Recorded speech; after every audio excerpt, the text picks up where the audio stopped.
Hey, I'm Cynthia and I'm so grateful you're here. Today, I would like to tell you, you need to be flexible. Let's take a deep breath and begin. When I say flexible, I don't mean lazy or directionless. I mean open, teachable, willing to shift gears without feeling like a failure. You see, flexibility isn't just a mindset. It's a human trait wired into your body as your biology for your survival.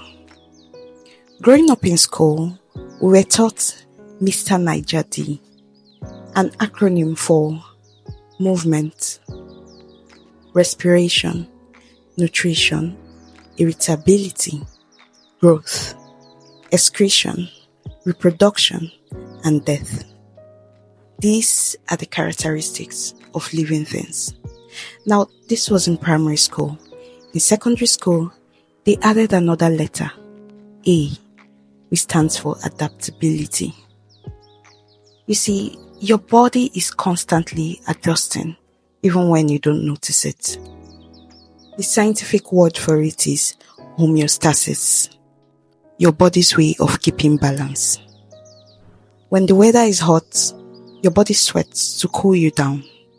When it's cold, you shiver to generate heat. When your blood sugar drops, your body signals hunger. When you're dehydrated, your cells cry out for water. Every second, without asking for permission, your body is adapting to keep you alive. That means adaptability isn't weakness, it's life-sustaining. Now, if your physical body understands the power of flexibility, why do we fight it so much when it comes to our goals, our dreams, and direction? Because here's the thing, life doesn't follow your neatly written timelines. And if you keep gripping your plans with a tight fist, you miss all the beautiful, unexpected things happening all around you. It's okay to set goals. In fact, you should. But what's not okay is letting those goals turn into rigid ultimatums.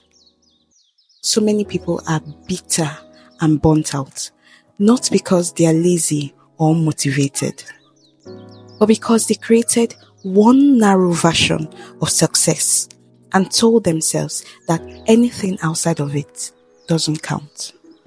You said you hit that milestone by 28. You didn't, and now you feel you are late. But what if you're on time and just measuring with the wrong clock? Sometimes what we call delay is actually a divine detour. Someone I know applied for a dream fellowship 3 years ago. She didn't get in. She was crushed, but she pivoted. That same year, she started a small online project instead. Fast forward to last month, that project landed her a speaking engagement at the very fellowship that once rejected her. What if she had stayed bitter and frozen, or kept reapplying for years without starting her own thing? The thing is, there's no guarantee she would have gotten it, but flexibility kept her in motion, and in motion, she found her moment. Sometimes that unplanned opportunity, that quiet season, that new interest, that's the blessing. But you won't see it if your eyes are locked on a single finish line. People have married their enemies because they had strict timelines. People have stayed on the wrong career path just because they feel they've invested so much time and they must reach a certain goal even when they know clearly they've outgrown that path. Flexibility isn't weakness, it is wisdom. It is knowing that your destination might stay the same, but the route can change. And often, it has to change for you to grow into the version of yourself that is truly ready. So what does flexibility actually look like in everyday life? It looks like being willing to change your study method when the one you planned just isn't working. It looks like being okay with postponing a goal, not because you are giving up, but because you are growing into it differently. It looks like you wanting to study abroad, but finances aren't aligning, so you look for local fellowships, join virtual programs, and still build your resume. It looks like letting go of a rigid 5-year plan because you've discovered a new gift in year 2. It looks like you planning to build your brand on video, but because your confidence isn't there yet, you start with voiceovers and carousels instead.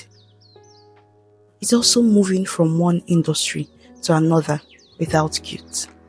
Flexibility looks like saying, I still want this outcome, but I'm open to a new process.